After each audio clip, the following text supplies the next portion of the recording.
Сәлеметсіздер ме оқушылар? Бүгінгі сабағымыздың тақырыбы 140 көбейту 2, 280 бөлу 2 түріндегі жазбаша көбейту және бөлу. 4-ші бөлім су тіршілік көзі. Судың адам өміріне қажеттілігі.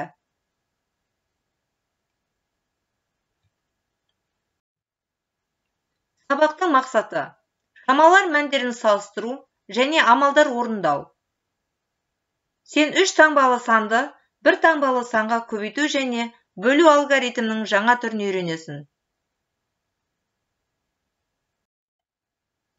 Білімді арттыру. Су туралы мақал-мәтелдер.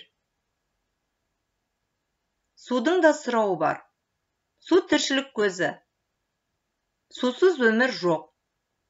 Су тазалықтың досы. Бұлақ көрсең көзін аш. Сумен жер көгерер, батамен ел көгерер. Жаңа сабақ нөмір 1 есеп. Жазбаша көбейту түріндегі алгоритм. Бірінші есептің А варианты. 3 таңбалы санның разрядтарына қара. Көбейтудің қалай орындалғанын түсіндір. 140 көбейту 2 тең 14 көбейту 10 көбейту 2 тең 14 көбейту 2 көбейту 10 тең көбейтудің мәні 280-ге тең. Яғни 140 бұл жерде жүздік, 14 ондық, көбейту 2 көбейтіндінің мәні 28 ондыққа тең. Бірінші есебіміздің А варианты көбейтудің баған түрінде орындалуына қара. Жазамын. Бірінші көбейткіш 140, яғни 14 ондық. Ондықтың астына екінші көбейткіш 2-ні жазамын. Ондықтарды көбейтемін. 4 ондық көбейту 2 тең. Көбейтіндінің мәні 8 ондыққа тең болды. 8-ді ондықтардың астына жазамын. Жүздіктерге көбейтемін. 1 жүздік көбейту 2 тең 2 жүздік. 2-ні жүздіктің астына жазамын. 0-ді түсіремін. Есебіміздің жауабын оқимын. 280. Жазбаша көбейту түріндегі алгоритм баған түрінде жаз.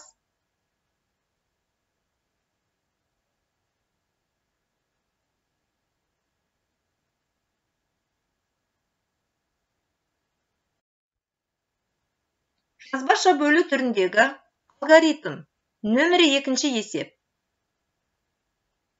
Нөмірі 2 есептің А вариантындағы бөлудің қалай орындалғанын түсіндір. 280 бөлу 2 тең жақша ашылады. 28 көбейту 10 жақша жабып жақша сыртына 2 бөліндіні қояды. Тең 28 бөлу 2 көбейту 10 бөліндінің мәні 140, яғни жүздік. 28 ондық бөлу 2 тең 14 ондық.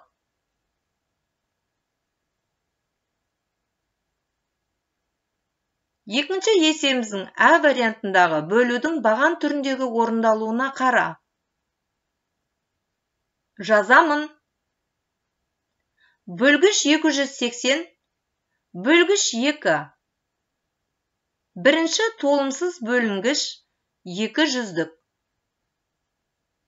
Бөліндіде 3 цифр, жүздік, ондық, бірлік болады.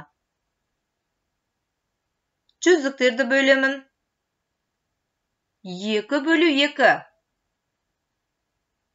Бөліндінің мәні 1. 1-ді бөліндіге жазамын. ондықтарды бөлемін. 8 бөлу 2. Бөліндінің мәні 4. 4-ті бөліндіге жазамын. Бірліктерді бөлемін. 0 бөлу 2. Бөліндінің мәні 0. 0-ді бөліндіде жазамын. Есептің жауабын оқимын. 140. Қысқаша қалай жазуға болатынын түсіндір.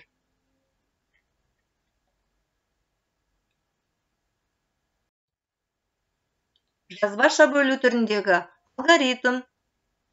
Баған түрінде жаз.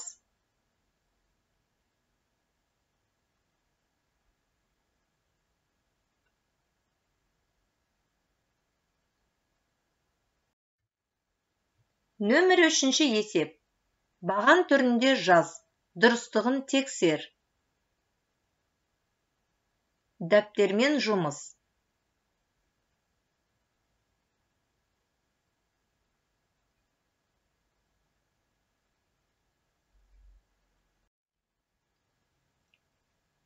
Ал балалар, сергіту сәтіне қош келдіңдер.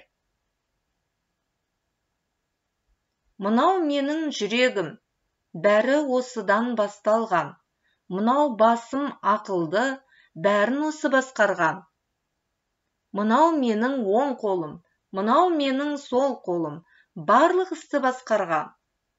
Кел балалар ойнайық, ойнайық да ойлайық. Қандай есеп болса да, шешіп оны қоймайық.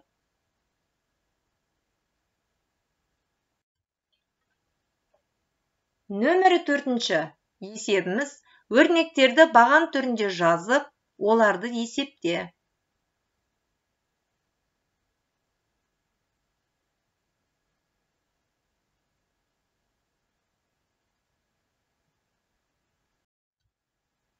Артық болмас білгенің. Су тіршілік көзі. Табиғаттағы судың айналымы. Теңіз, судың булануы. Бұлт, жаңбыр, жылға, өзен. Теңіз. Теңіз буға айналады. Судың булануы бұлтқа айналады. Бұлт жаңбыр болып жауады. Жаңбыр жылғаға айналады. Жылға өзенге барып құйылады. Өзен тасып, теңізге ағады.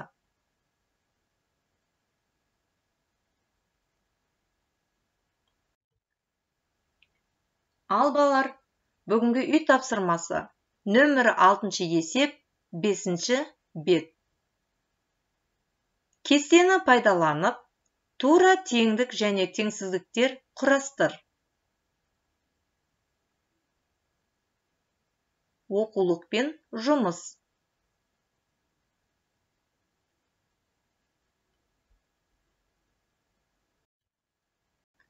Сабағымыздың соңында кері байланыс жасалық. Жарайсың, сен бүгін жақсы еңбектендің.